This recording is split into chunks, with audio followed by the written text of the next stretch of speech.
புதுச்சேரியில் விடுதலை சிறுத்தைகள் கட்சித் தலைவர் தொல் திருமாவளவன் செய்தியாளர்களை சந்திக்கிறார். தற்போது அதனை நேரலையில் காணலாம். ஆகவே மாண்புமிகு முதல்வர் நாராயணசாமி அவர்களுக்கு விடுதலை சிறுத்தைகளின் சார்பில் நெஞ்சார்ந்த வாழ்த்துக்களை தெரிவித்துக் கொள்கிறோம். அவர் தேர்தலில் நின்று வெற்றி பெற்று 5 ஆண்டு காலம் சிறப்பாக பணியாற்றுவதற்கு விடுதலை சிறுத்தைகளின் வாழ்த்துக்களை தெரிவித்துக் கொள்கிறேன். பிரதமர் அலுவலகத்தில் பிரதமரோடு இருந்து பணியாற்றிய ஒரு அனுபவம் அவருக்கு உள்ளது.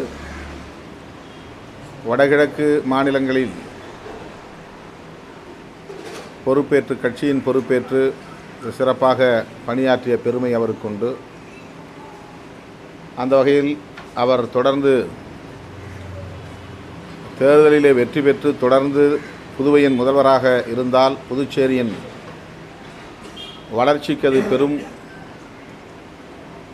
பங்களிப்பாக அமையும், பெரும் பயனுள்ளதாக அமையும். எனவே அவருக்கு எமது நெஞ்சார்ந்த வாழ்த்துக்கள். அண்ணா ஹசாரே அவர்களின் இயக்கத்திலே இருந்து ஊழல் ஒழிப்புக்காக அரும்பாடுபட்டவர் புதுவை துணைநிலை ஆளுநர் மதிப்பிற்குரிய கிரண்பேடி அவர்கள்.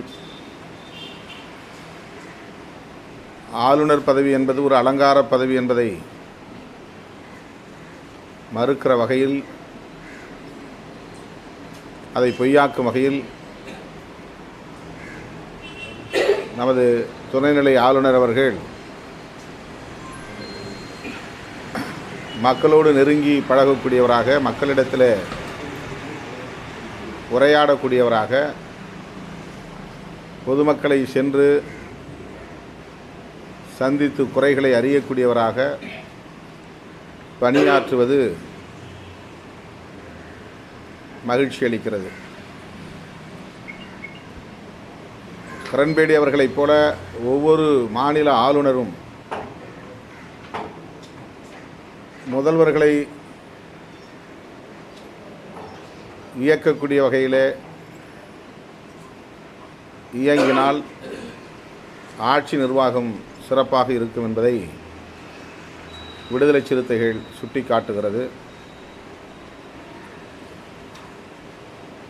நம்முடைய புதுவை மாநிலத்தின் துணைநிலை ஆளுநர் கிரண்பேடி அவர்கள் இந்த பதவியை ஒரு அலங்கார பதவியாக கருதாமல் மக்களுக்கு தொண்டாற்றக்கூடிய ஒரு பொறுப்பாக உணர்ந்து செயல்படுவது பாராட்டுதலுக்குரியது.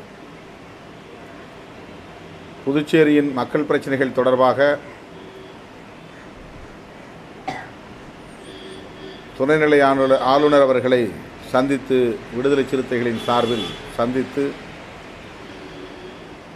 முறையிட இருக்கிறோம். புதுச்சேரியில்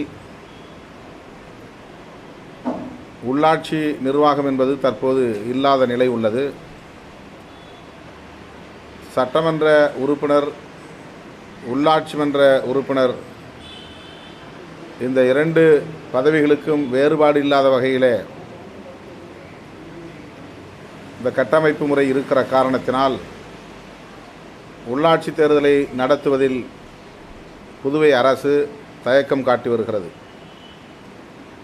மேலும் அதற்கான நிதி பெறுவதையும், மத்திய அரசிடமிருந்து நிதி பெறுவதையும் தவிர்த்திருக்கிறது.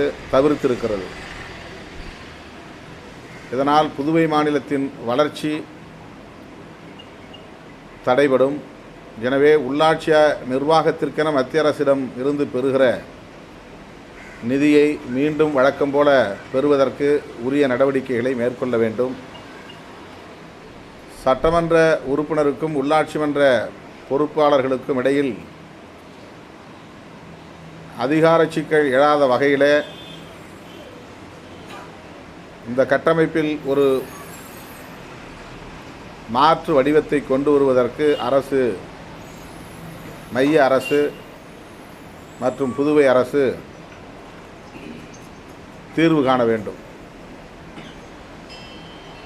உள்ளாட்சி நிர்வாகம் என்பது மிக மிக முக்கியமானது.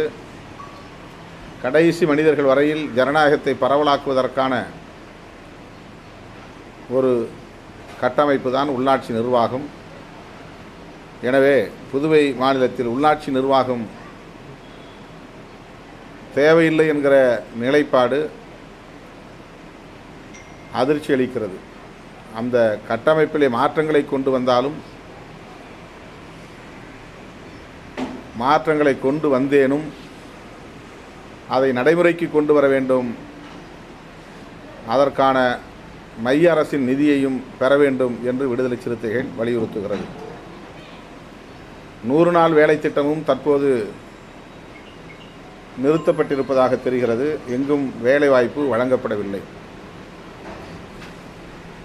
பட்டதாரிகளுக்கும் வேலைவாய்ப்பில்லை.